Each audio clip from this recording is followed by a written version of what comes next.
السلام علیکم ورحمۃ اللہ وبرکاتہ۔ جی وعلیکم وعلیکم السلام السلام ورحمۃ اللہ ورحمۃ وبرکاتہ۔ اللہ وبرکاتہ۔ شیخ، اجتہادی اور اختلافی جو مسائل ہوتے ہیں، کیا وہ امت کے لیے وسعت اور رحمت ہے؟ اگر وہ وسعت ہے تو عوام کسی پہ بھی عمل کر سکتی ہے، اس کا مطلب کیا ہوتا ہے؟ وسعت کا مطلب کیا ہے؟ جو آدمی ایسا کہتا ہے کہ اختلاف یہ رحمت ہے، وہ شریعت کی روح سے واقف نہیں ہے، بلکہ اس اختلاف کو رحمت اپنے لیے وہ اس لیے بتا رہا ہے کہ وہ آدمی شہوات کی اتباع کرنے والا ہے۔ کیسے ہے شہوات کی اتباع کرنے والا؟ جیسے کوئی مسئلہ آیا اس کے پاس، اس مسئلے میں 4 طرح کے اقوال ہیں، اب اس کو چاروں اقوال میں سے سلیکٹ کرنے کا موقع مل رہا ہے کہ میرے لیے جو مناسب ہو، جس میں میرے لیے سختی نہ ہو، اس کو میں اختیار کر لوں، اس سے قطع نظر کی دلیل ہے کہ نہیں ہے۔ تو وہ آدمی اپنے خواہشات نفسانی کی اتباع کرنے والا ہوتا ہے، وہی آدمی کہہ سکتا ہے کہ اختلاف یہ رحمت ہے۔ اختلاف کسی بھی صورت میں رحمت نہیں ہے، اختلاف کی ہر صورت میں کتاب و سنت کے اندر مذمت کی گئی ہے، اور جو حدیث اختلاف امتی رحمہ وہ صحیح حدیث نہیں ہے۔ تو ہماری شریعت میں اختلاف مطلوب نہیں ہے۔ یہ الگ بات ہے کہ اختلاف ہونا لازمی ہے، لوگوں میں اختلاف ہوگا، کیونکہ لوگوں کے اذہان مختلف ہیں، لوگوں کے افہام متفاوت ہیں، شریعت کے نصوص کو سمجھنے کی صلاحیت الگ الگ ہے، اس لیے اختلاف ہوگا، جیسا کہ صحابہ کرام کے درمیان بھی ہوا۔ لیکن اس اختلاف کو رحمت بتانا یہ شریعت کے روح سے عدم واقفیت کی دلیل ہے۔ اختلاف ہر صورت میں مذموم ہے، اختلاف ہر صورت میں مذموم ہے۔ شیخ، تھوڑی سی معذرت کے ساتھ، اس میں کیا ہے کہ ایک چھوٹا سا ایک ورق کا ایک مضمون تھا، تو اس میں یہی لکھا ہوتا کہ جو سلف تھے تو اس میں جو اختلاف ہوتے تو آپس میں تعامل بڑا اچھا تھا۔ تو جو اصولی اور عقدی مسائل ہیں تو اس میں تو اختلاف تو جائز نہیں ہے، لیکن جو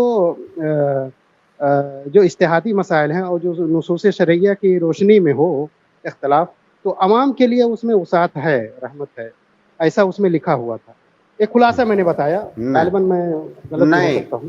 کسی نے بھی ایسا لکھا ہے، اگر آپ اختلاف کو رحمت بتائیں گے تو گویا کہ آپ اختلاف کرنے کی طرف بلا رہے ہیں۔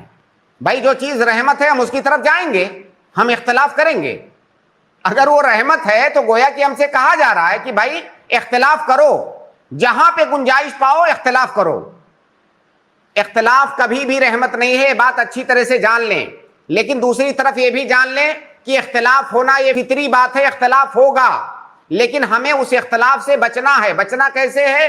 کہ جب ہمارے درمیان اختلاف ہو جائے فَإِن تَنَازَعْتُمْ فِي شَيْءٍ فَرُدُّوهُ إِلَى اللَّهِ وَالرَّسُولِ، جب اختلاف ہو جائے اللہ اور اس کے رسول کی طرف رجوع کر کے اس اختلاف کو حل کرنا ہے، ختم کرنا ہے۔ ایک پوائنٹ آپ نے اور کہا کہ عقیدے کے باب میں تو اختلاف جائز نہیں ہے، لیکن جو فروعی مسائل ہیں اس میں اختلاف جائز ہے۔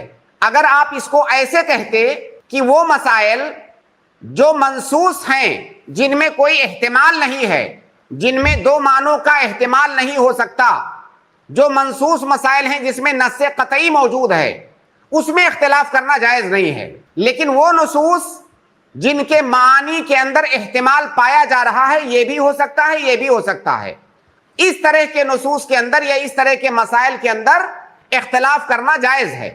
لیکن جہاں پر نص قطعی ہو وہاں پر اختلاف کرنا جائز نہیں ہے، چاہے عقیدے کا مسئلہ ہو یا غیر عقائد کے مسائل ہوں۔ جیسے مان لیجئے فقہ کے مسائل ہیں، فقہ کے مسائل میں بھی جہاں پر نص قطعی آ جائے وہاں پر اختلاف کرنا جائز نہیں ہے، جبکہ فقہ کے مسائل کو عقیدہ کے مسائل سے الگ مانا جاتا ہے علمی اصطلاح میں۔ تو کیا فقہ کے تمام مسائل میں اختلاف کرنا جائز ہے؟ نہیں جائز ہے۔ جہاں پر نص قطعی آ گئی وہاں پر اختلاف کرنا جائز نہیں ہے۔ جہاں پر نصوص کے اندر احتمال ہے وہاں پر اجتہاد کی گنجائش ہے، ایک آدمی کا اجتہاد کچھ اور کہہ رہا ہے، دوسرے کا اجتہاد کچھ اور کہہ رہا ہے، وہاں پر اختلاف ہو جانا یہ نیچرل بات ہے۔ لیکن جہاں نص قطعی ہے وہاں اختلاف کرنا جائز نہیں ہے، چاہے عقدی مسئلہ ہو، چاہے فقہی مسئلہ ہو، فروعی مسئلہ ہو، اصولی مسئلہ ہو۔ جی شیخ، واضح ہے۔